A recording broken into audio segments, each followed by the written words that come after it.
선생님이 읽어주는 어린이 성경 이야기.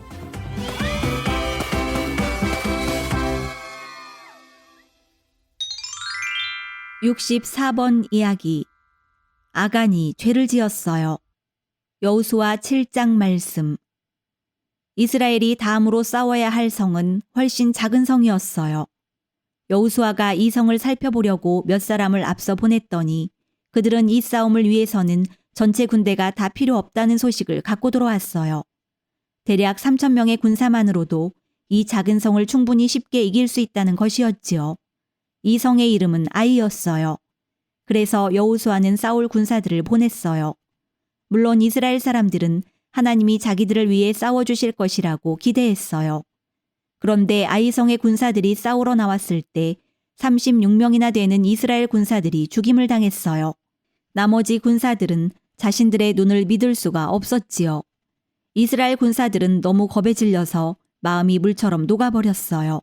그래서 얼른 달려와 여호수아에게 이 끔찍한 소식을 전했어요. 여호수아는 이 이야기를 듣고 옷을 찢었어요. 옷을 찢는 것은 아주 슬프다는 표현이에요. 그리고 여호수아는 하나님의 법궤 앞에 엎드렸어요. 그리고 기도했어요.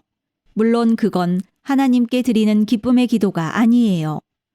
오 여호와여, 이스라엘이 적 앞에서 등을 보이고 돌아섰으니 제가 무슨 말을 하겠습니까?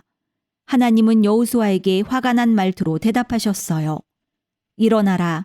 왜 이렇게 엎드렸느냐? 이스라엘이 범죄했느니라. 여호와는 이스라엘의 모든 사람이 범죄했다고 말씀하신 것이 아니에요. 이스라엘 중에 누군가가 죄를 지었고 그 사람의 죄가 너무 악해서 모든 이스라엘 백성이 그 죄 때문에 곤란에 빠진 것이었어요. 하나님은 여호수아에게 그 죄가 뭔지 알려주셨어요. 어떤 사람이 자기를 위해 여리고에서 재물을 훔쳤다는 것이었어요. 하나님이 여리고에서 이스라엘을 위해 싸우실 때 금이나 은 같은 재물들은 성막을 위한 재물로 가져와야 한다고 말씀하셨던 것을 기억하지요? 누군가가 하나님의 말씀에 불순종한 거예요. 누군가가 하나님이 주신 복 대신 금과 은의 재물들을 더 원한 것이었어요. 그리고 하나님이 저주하신 악한 성에서 얻은 금과 은을 이스라엘의 천막으로 가져온 것이었지요. 하나님은 아이성 전투에서 이스라엘이 이길 수 있게 하는 아무런 기적도 베푸시지 않으셨어요. 그 길에 마귀의 금과 은이 있었기 때문이에요. 여호와께 불순종한 자는 누구였을까요? 여호수아는 알지 못했지만 하나님은 아셨어요. 그리고 여리고에서 물건을 훔친 그 사람도 당연히 그 사실을 알고 있었지요. 그러면 그 사람은 말을 했을까요? 오, 아니에요. 그 훔친 사람은 36명이 죽은 이유를 알고 있었어요. 바로 자기 잘못 때문이었지요. 그러면 그 사람은 말을 했을까요? 오, 아니에요. 그 사람은 말하지 않았어요. 다음 날 아침에 여호수아는 이스라엘의 12지파를 차례로 나아오게 했어요. 누가 재물을 훔쳤는지 알아내기 위해서였지요. 여호수아는 훔친 사람을 찾아내기 위해 제비를 뽑게 했어요. 지금 우리로서는 제비 뽑기를 어떤 방식으로 했는지는 알 수 없어요. 아마 이스라엘 지파들 모두의 이름을 적어서 상자에 넣고 그 중에 하나를 뽑았을 거예요. 제비 뽑는 방식이 어쨌건 간에 선택하시는 분은 하나님이에요. 하나님은 유다 지파가 선택되게 하셨지요. 그러면 이제 훔친 사람이 말했을까요? 오, 아니에요.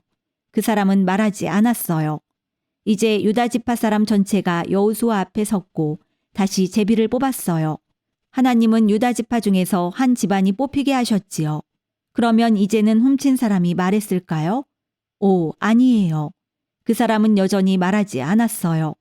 결국 유다 지파에서 뽑힌 그 집안에서 아간이 뽑혔어요.